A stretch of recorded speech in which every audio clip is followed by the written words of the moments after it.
You're listening to the Coffee Hour. I'm Andy Bates. I'm Sarah Gulseth. It is Monday, April 27th. It's also Mental Health Monday. So happy Monday. Happy Monday. It's the last Monday of April, too, which, just in case people need, like, you know, reference point to where we are in the year. It is. Yeah, it's about that time that school years will be winding down for some. I don't know. Some might continue homeschooling throughout the summer. It depends on what your summer looks like.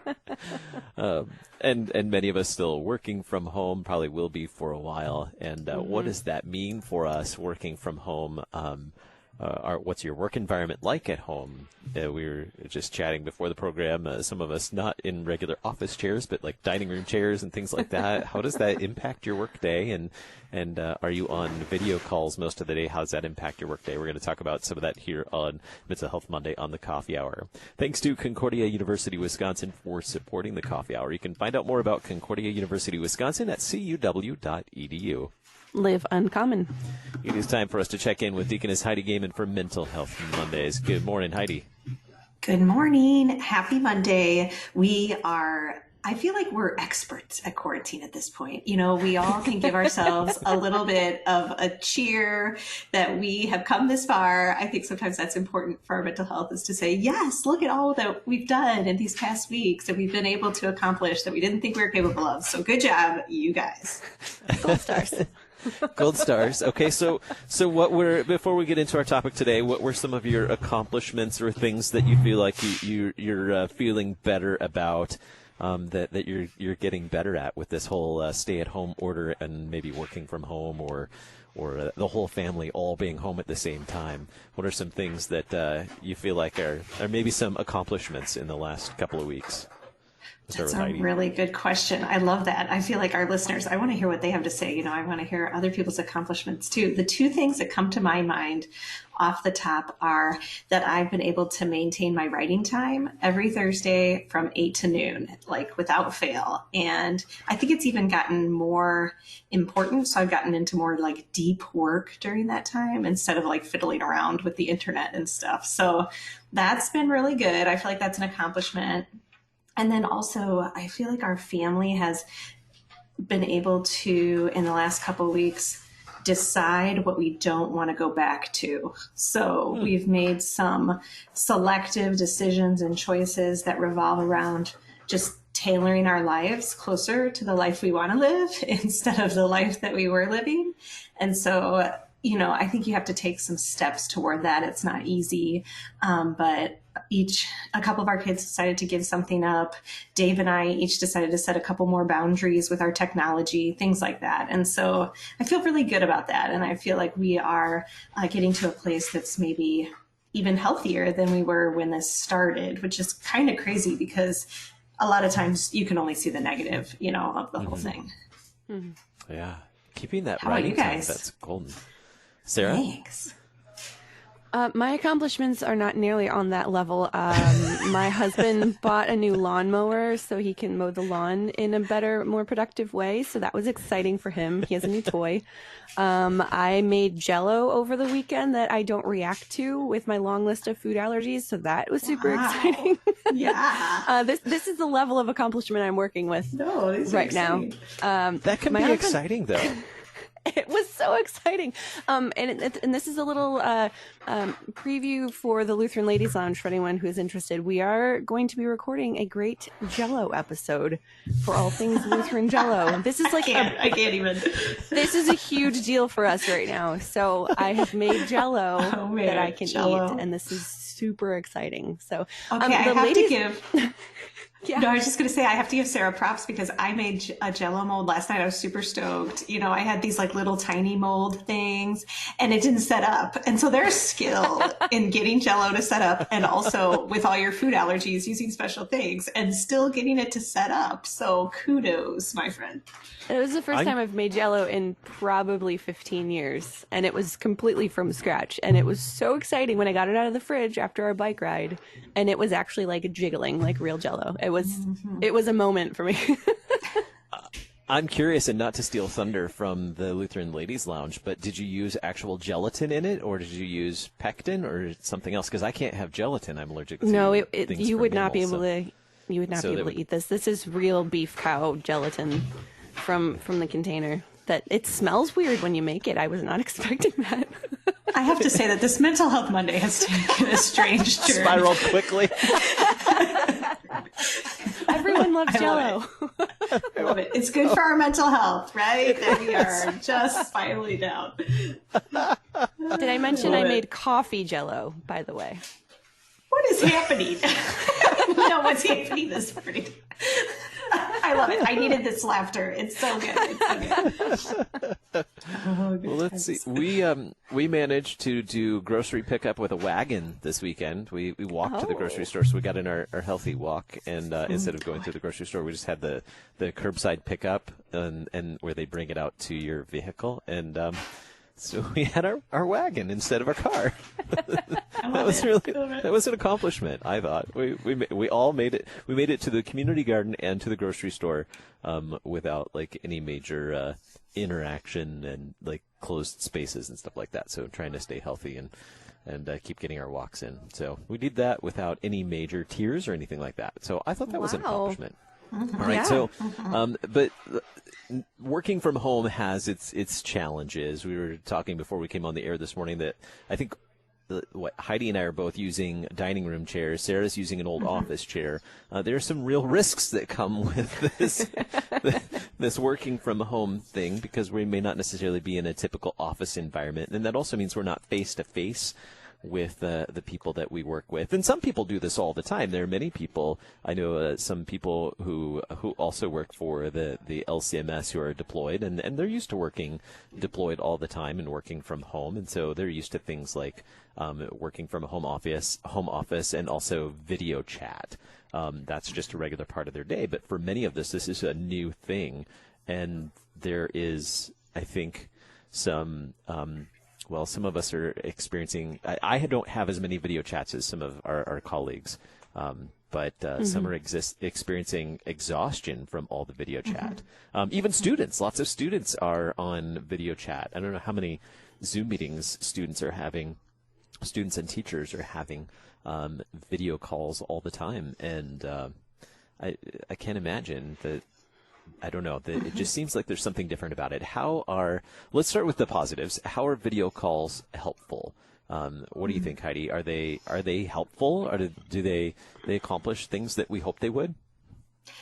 I think they are helpful, and a lot of people have been using this as like a piece of their work, and now it's kind of taken over. And I think that's, everything's really good when it's balanced in our life. And so this is definitely not everything in moderation. Like, we're not able to live in that space where we're able to moderate the amount of technology we're taking in, as well as maybe we were trying to earlier or we wanted to earlier. And so I think some of the positives are that we are able to communicate still with people we love, and in order to be productive for our vocations. And so there's a feeling of productivity in that. We're still getting the job done. We're still being able to check in on some of our family members. I think those things are not small things, and they are to be celebrated. I remember when we were living in Haiti, the fact that I could FaceTime my parents and my sisters and everything, I had never really appreciated that technology in the way that I did in that moment. And I think we're all at a unique place in humanity right now where we're all really appreciating technology when we used to shame it so much for kind of the negative aspects it had in our life. And so I hope we're getting to more of a place of balance with that, where we start to see, how much worth it has. And people are still able to go to worship and even worship together through things like live stream. And we really embrace, I think, in this time, that concept that the church is not a building, and that's a gift that we have facilities to meet in, but the church is people, and how can we get uniquely connected through technology? And so I think there are people groups probably online that have never really been connected with a community before that have this opportunity to be suddenly connected. And then I hope that goes further. I hope that we can make those connections deeper and face to face eventually. But those are some things that come to mind. Those are so good for our mental health too. Like, just that place of connection is so vital. And we'll find out more about why it's so vital when we get to the kind of exhaustion piece and the negativity of it. But it is good to connect. We are made for connection, and that is one thing that technology allows us to do for now. Yeah, in the last few weeks, I've been video calling more with my friends that, we text chat a whole bunch, but we don't necessarily video call that much. But we have been, because we miss each other even more, even though we haven't seen each other regularly in a long time. But having that extra layer of video is really nice. And there's this kind of dichotomy going on where we do appreciate it more, but we're also, I've seen so many people saying that they're so tired of screens right now, and they don't want to be looking at a screen anymore. How are video calls different from face-to-face meetings that we all want to get back to? Yeah, I think the base layer of that is the fact that we are not Gnostics. And, it's just a reminder we need every day over and over again. We are not Gnostics. We believe that our mind, our body, and our spirit are intimately connected.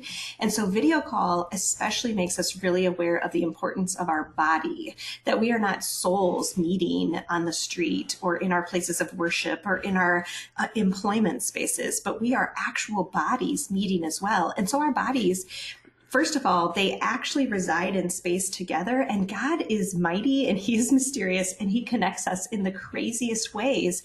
And so things like mirror neurons and the ways that we communicate with language when we take cues from one another's body is pretty mind-blowing. And so there's a mechanism in my brain that has an awareness of people entering into space. If you think about the fact that we all have a little bit of a bubble around us where we have personal space and we're uncomfortable when someone gets too close, and that's different for each person, correct? I might have a mechanism that says a little too close, a little faster than you do, or something like that. And some of us are huggers and some of us aren't. All of that revolves around the same mechanisms within our brain.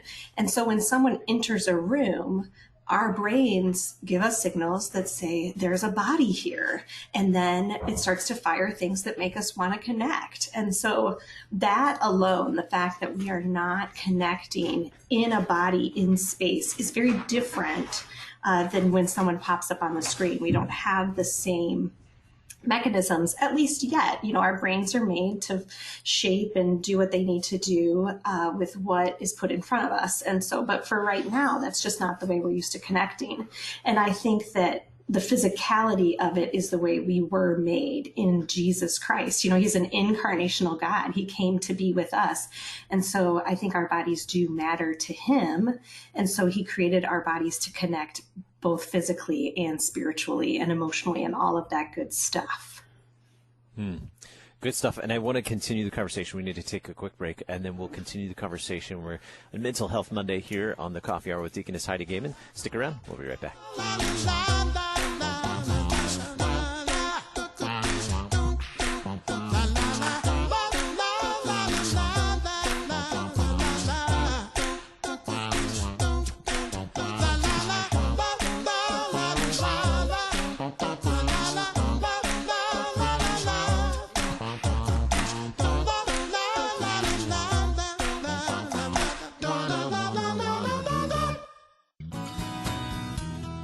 On this Monday, April 27th, 2020, KFUO Radio thanks our day sponsors, the children of Anna Lou Harms, who made a gift to KFUO Radio in celebration of her 85th birthday today.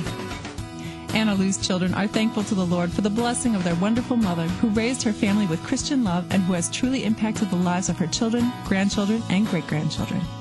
Once again, we say thank you to the children of Anna Lou Harms for being today's KFUO Day sponsors.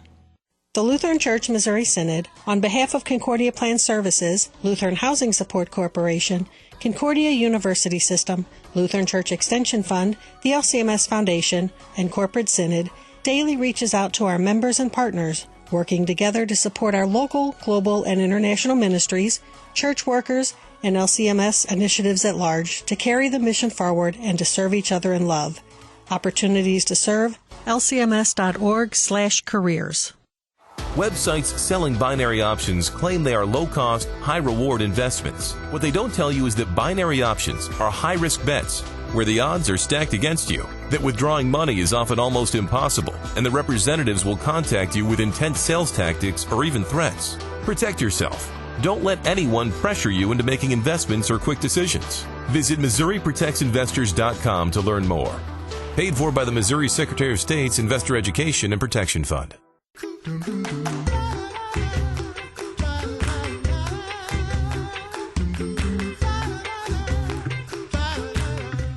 Welcome back to the Coffee Hour. I'm Andy Bates.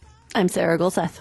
It is Mental Health Monday on the Coffee Hour. We're talking with Deaconess Heidi Goehmann. We're talking about video call exhaustion, in a sense. How video calls can be helpful, but also what can happen as a result of lots of time spent in video calls. Before we went to break, we were talking about some of those effects and what they can do, what they can't do.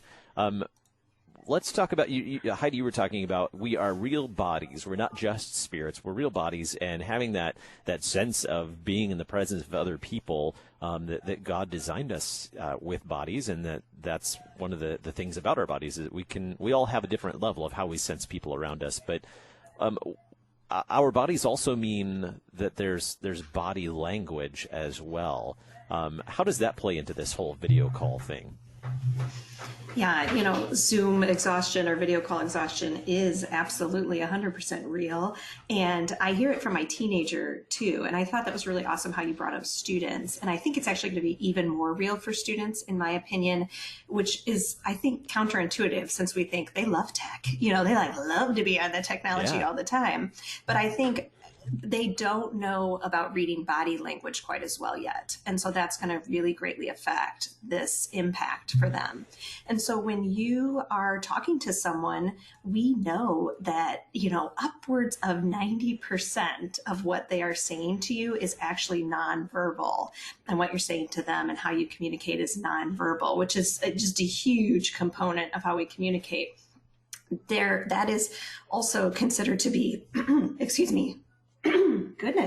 it's considered to be kind of 3D or 5D, if you will, instead of flat on a video screen. And so we are going to struggle to be able to read the nonverbal cues when, number one, we don't have that spatial sense mechanism, like I was talking about with someone present in the room. But then we also are going to struggle because it's a flat image on a screen, and we're also trying to read upwards of 30 of them at the same time, or at the very least, more than one other person's cues at the same time. It's one reason why you get more out of talking to someone over coffee than you do at a board meeting, is because you're only trying to read one cue in that instance. And on the video, that just exacerbates everything when we're trying to read multiple nonverbal cues at one time. Mm-hmm. Yeah, it can be very exhausting, trying to figure out what everyone is thinking or who wants to talk, and then you end up talking over people because of lag time, and then it's this whole weird experience of having a conversation that feels kind of jagged and it doesn't quite feel real, even though it sort of is real. Are there ways that we can help ourselves and help our brains understand those nonverbals a little bit better, even over a video connection? Yeah, I think that one of the best tips I read recently was actually in a Brene Brown book about how before she goes to speak in front of a crowd, she has them turn the lights down to 50% instead of 100%. So I would actually check with your technology and check into some different settings that you can have that are better for you.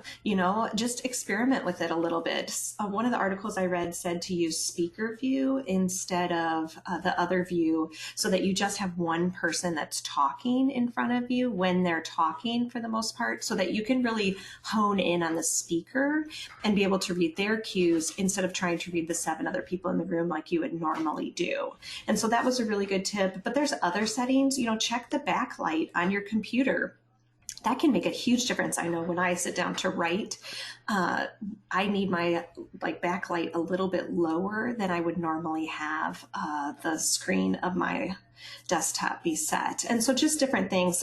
Feel free. One of the best things I read is to change locations where you work. So just because we have to stay at home to work doesn't mean we have to stay in the same room or stay in the same chair. It's a really great thing for your body. And there's an article that gives a little bit more detail on this on Kurt Thompson's blog, who's a medical doctor but writes from a spiritual vantage point. And so we can link that article. It's really helpful.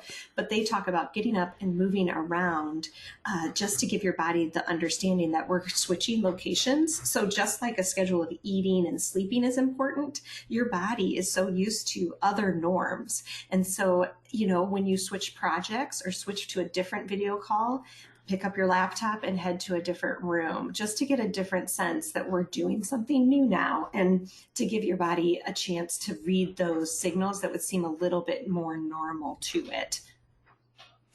I do that. I can't necessarily move my work because my microphone and everything, all the audio equipment is all kind of centrally located and connected, hardwired. So I can't necessarily move my workstation, but I do make sure that I get up and take breaks. I go outside for a minute or two, for a couple of minutes, or try to eat lunch outside, try to get out and just breathe some different air even, and just get in, try to get in some sunshine.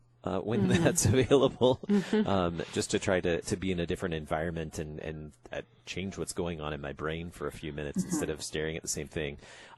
Going back to the video call exhaustion issue, I think that the difference between face-to-face and a video call also, and you started to touch on this earlier, is that when we're face-to-face, people are in real life, like real size. So I'm used to reading like facial expression and nonverbals in real life. When you're trying to watch that or trying to read those nonverbals on a screen, quite often they're much smaller than real life. So, and as you pointed out with lighting and things like that earlier, it's not as easy to really interpret all those nonverbals. And you can't see all the nonverbals because sometimes you can't see their hands and the way and their posture even necessarily. As someone who studied American Sign Language back in college and learned to communicate in that, I didn't realize until I studied that language that there is so much in nonverbals that really impacts how we interpret what someone is saying and thinking and feeling. That just makes a huge difference. And if you can't see all those things, you don't really get the full story. And so there can be a lot of misunderstanding as well even though we have video chat, I think there's this false sense that I'm really getting the full picture, but I'm really not. Yeah, I think that's absolutely true. And like Sarah said, we do that thing where we accidentally talk over someone. And for me, that is my nightmare. Like I am doing it all the time in regular life. And so I'm extra aware of it. Like my sinful self likes to get in a lot of words. And so I accidentally talk when someone else is talking. And so I'm really aware that I'm trying to not do those things. So then when a video call comes up and there is that lag, and then you're accidentally talking over someone, we all feel the weight of that. We feel this sense of shame, I think, in, oh my goodness, like I value that person and I just cut them off, or I just did this. And I think giving ourselves a lot of grace and giving other people a lot of grace. And like I was saying earlier, Brene Brown wrote in this book where she talks in front of people. She also said the thing that she says before she goes on the stage is the words people, people, people, people, just to remind herself that she's just talking to regular people with regular lives who have regular shame and vulnerability issues. And so I think we take a minute before we get on a video call to maybe pray for those people that we're going to be in that meeting with, and pray for that meeting, and just take those 3 seconds to center ourselves and remind ourselves that God has given us this good work and it looks really different. And all those mistakes, he's going to fill in with his grace and mercy. And even just saying that aloud sometimes in meetings, I think can be a powerful thing, especially if you live in an arena where you can be the grace and mercy sharer. Do it. Say, oh my goodness, that was awkward. I'm so sorry. And then if you have the ability to share Jesus, say, goodness, I'm really glad that God gave us grace for that in Jesus Christ, like call it out. I think there's a place for that, and that lifts the shame of that meeting. Humility with video calls. That's a great idea. Deaconess Heidi Goehmann, thank you so much for checking in with us here on Mental Health Monday on the Coffee Hour. Thanks for having me. See you next week. I'm Andy Bates. I'm Sarah Gulseth.